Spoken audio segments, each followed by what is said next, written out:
Namaskar. This is a course on Carvaka, and especially I'll be dealing with Carvaka Metaphysics, and the course content will be divided into two parts. Part 1, Carvaka Metaphysics Part 1 and Carvaka Metaphysics Part 2. So we'll start. Carvaka, as you all know, is one of the three heterodox systems of Indian philosophy. Here again, I'll have to say y'all about heterodox. You all know probably that it is that Indian philosophy as a whole is divided into two types of systems: heterodox systems and orthodox systems, based on their acceptance of the authority of the Vedas. So Charvaka, who does not accept the authority of the Vedas, is counted as one of the three heterodox systems of Indian philosophy. Charvakas, also known as Lokayata, are materialists and are also known for their skepticism. So it is a revolutionary philosophical speculation. Most of the works of Charvaka, I should say here, that they are destroyed, they are not found. But we can find one work of Jayarashi Bhatta. That work I have stated about Jayarashi Bhatta's work, that is Tattva Upaplava Simha. That is, it can be translated as the lion annihilating the principles, or you can say that the lion devouring the principles. So it is an example of the annihilation of various systems of thought with regard to the tattvas or principles. That means here we get a suggestion that the Charvakas are skeptics and they overthrow all the tattvas or the principles that were found at that during that period. Metaphysics. Now, coming to metaphysics, we will just go through an introduction of metaphysics so that we can go to Charvaka metaphysics later. So, metaphysics, which literally means after physics, it is a core branch of philosophy, and it is associated with Andronicus metaphysics, which was coined by Andronicus when he edited the books of the works of Aristotle. However, metaphysics studies the nature of reality.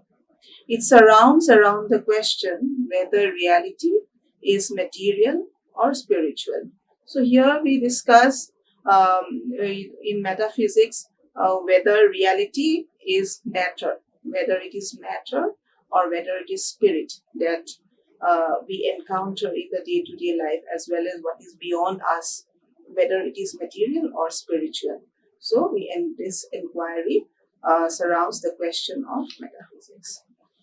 Along with the study of reality, it inquires into the questions concerning existence, identity, cause-effect relation, substance, and attribute. Now, coming to Charvaka metaphysics, we will discuss the points which are included within Charvaka metaphysics. The first point is materialism. So here we are going to say that in their discussion of the nature of reality of the Charvakas, they tend to be materialist, as they believe matter to be the ultimate reality, or so to say, they believe it to be only one reality, which is matter. So materialism plays an important role in the metaphysical system of Charvakas. The second point is epiphenomenalism. This is again connected to what they think consciousness is. So from the part of consciousness, they are epiphenomenalist. So epiphenomenalism, in that we will study about that consciousness is the result of emergent and dialectical evolution. In this context, they are epiphenomenalist. Then another point is that the non-existence of God and soul and their turn to naturalistic metaphysics or Swabhavavada.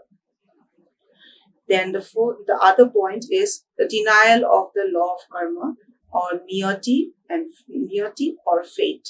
So these are the denial. This is the denial of the law of karma, which is very much there in Indian philosophy.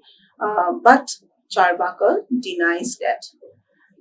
Again, another important discussions of Carvaka metaphysics is their disbelief in moksha or liberation as the highest goal. And moreover, they believe that there is no teleology in the world. All existence came by chance. So these are the points on which Carvaka metaphysics gives importance, and the whole metaphysical system of Carvakas can be understood with the help of these points, which will be later in the course of our discussion, which will be properly explained and focused upon. Now we will come to what materialism is. Materialism as found in Carvakas.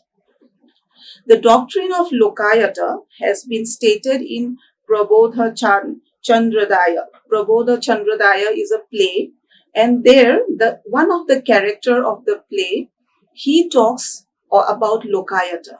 So the character says like this: Lokayata is always the only Shastra. In it, only perceptual evidence is authority. The elements are earth, water, fire, and air.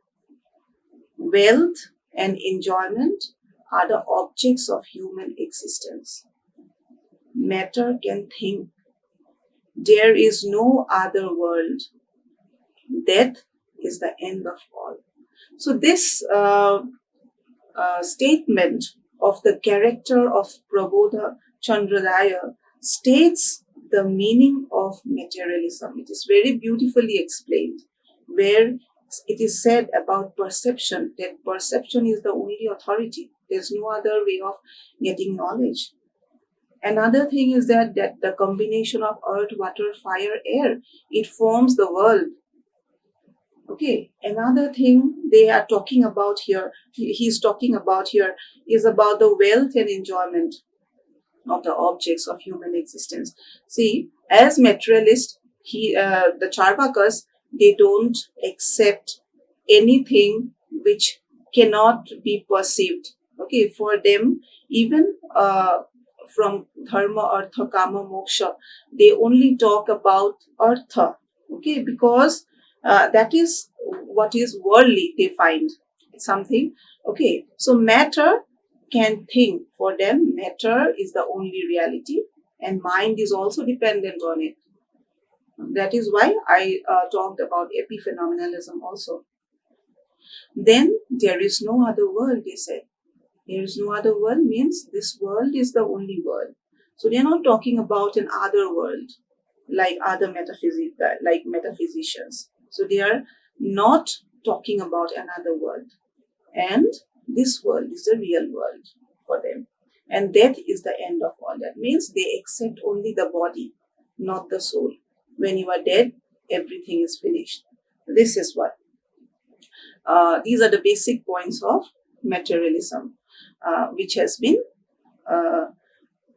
taken or told by character of Prabodha Chandradaya play. So this doctrine indicates the characteristic of materialism as found in Carvaka or Lokayata philosophy. Now, matter as a reality. How do we see matter as a reality? Now, the Carvakas, as I have already discussed in the first point, the Carvaka says that we perceive the world around us as a combination of matter, earth, water, fire, and air. So these are grasped by means of perception. Again, they always talk about perception being the only source of knowledge. So they are saying about perception being able to see the composition of the world, which is formed of earth, water, fire, and air. So Carvaka perception is the only source that Carvaka accepts, and by this they explain the world which they witness from the composition of matter, which is earth, water, fire, and air. Then again, it is to be noted here that unlike most of the systems, Charvaka does not accept Pancha Mahabhuta, as we are aware that in other forms of Indian philosophy, you see that there has been the importance of Panchabhuta, earth, water, fire, air, and ether. But here, Charvaka only accepts four, not ether. Why? Because ether, for them, cannot be acceptable on the ground that it is only inferred, it cannot be perceived. Therefore, Charvaka does not accept. So the combinations of these four elements, namely earth, water, fire, and air, can be produced and dissolved. So with the combination of these four elements, the objects of the world are formed, and again they are also dissolved. So to say, when we say ephemeral, the word ephemeral is used, we often in our day-to-day life says that, oh, this thing is ephemeral. That means it will come and it will pass away. So it's like that. So all the objects of the world are a combination of earth, water, fire, and air, and it can be produced and it can be dissolved. Now coming to epiphenomenalism in Charvaka, which is also which also needs to be explained. Epiphenomenalism means that mental states are caused by physical states. Human beings are conscious automata, but their behavior is determined by physical mechanisms. So in generally epiphenomenalism, it is not that only epiphenomenalism is there in Indian philosophy, it is also there in the West. And these people who are epiphenomenalists, philosophers who are epiphenomenalists, they believe that the mental states, our mental states, are caused by the physical states. So our body is responsible for the mental states that we possess.